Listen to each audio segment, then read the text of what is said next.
Well, how about that? Newcastle 1, Everton 1 at St James's Park. Welcome to Falcon Blues TV. Got to take that, haven't you? You got to. Wasn't the prettiest game. Wasn't expected. I don't think anyone was really expecting much out of the game, to be fair. But to come away from St James's, let's be honest, Newcastle have been playing well, and they'll probably rue all their injury problems and stuff like this. But they're playing against an Everton side that's absolutely piss poor at the moment, so they'll probably be a little bit of grudge that they didn't go on and win the game there. They will hate the fact that Jordan Pickford played as well as he did. Some terrific saves there, and I think if we didn't have Pickford in the team now, I think 3 or 4-0 probably. Early on in that first half, there was a couple of big saves that he made that kept us in it, and I think a lot was made about the starting 11 and the formation and the setup, and rightly so, because obviously we've wanted Dice to make changes where needed, but he was insisting on playing Ben Godfrey and Ashley Young together on the right hand side, and it's a recipe for disaster with the pair of them. That's probably that's pretty much how they got caught out for the first goal from Isak. I mean, well, yeah, and Tarkowski is deeper than the fucking Titanic. At one point, why he was that deep, I just don't know. But Everton stuck at it. I'd like to say Pickford was really important today. I don't think Tarkowski or covered himself in a lot of glory, especially in that second half where he rattled one off the post, and then had like a smirk on it. He was embarrassed to fuck for that one, and he was very lucky that it wasn't 2 own goals in the space of 4 days. So I think we need to look at the positives of it. Calvert-Lewin is fine, and they got off the mark with a goal. We didn't lose. Results around us haven't been great, but it gave us a little bit more of a confidence boost going into Saturday against Burnley, which is going to be another completely different game, and that's going to be tough. But I think the subs sort of changed that in the second half. James Garner in particular, Andre Gomez, or Gomes as they keep calling them in fucking TNT Sports, Gomez, hack it in, just seemed to make a bit more of a difference in the side. I know Onana played particularly well in that first half. He was trying to play that probing ball, and it was that killer pass that he was trying to make. We're not on that wavelength. No one in this team is on that wavelength, which is what the problem is. But James Garner, bringing in Calvert-Lewin, and later on, I know Seamus Coleman came on later on and whatever, and Chimiti. But I just think those subs sort of changed it for the better. We got forward a bit more. I think Beto, for all his running, he played well, but Jesus Christ, you need someone alongside him. And you can.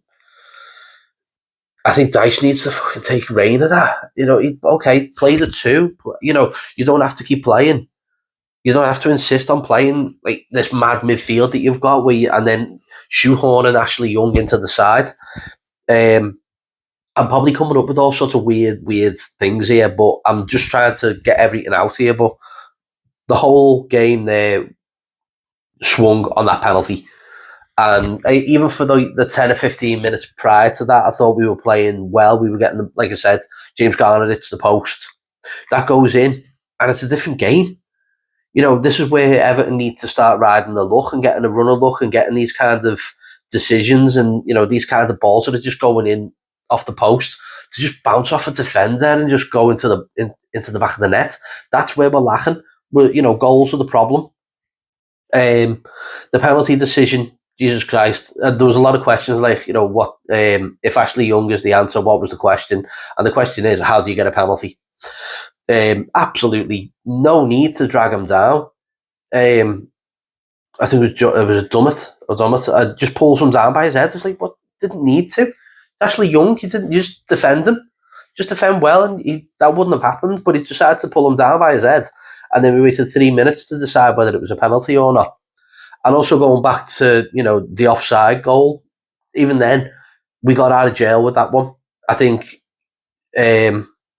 I think it was Isak who was offside, but Dan Burn was that far offside. He was practically in Sunderland.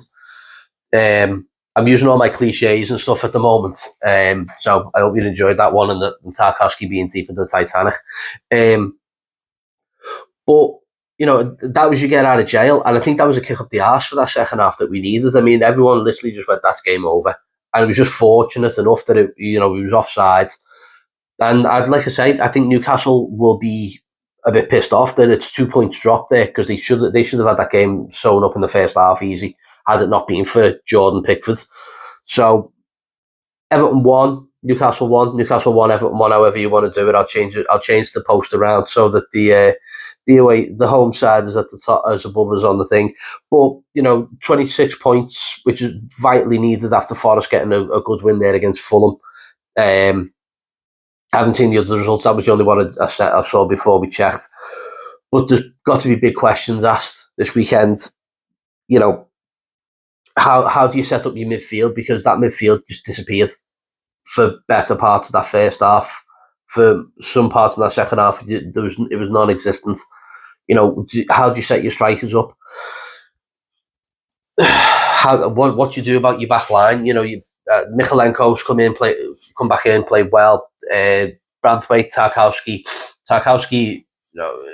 he didn't have the greatest of games, but it was enough to seal a 1-1 result.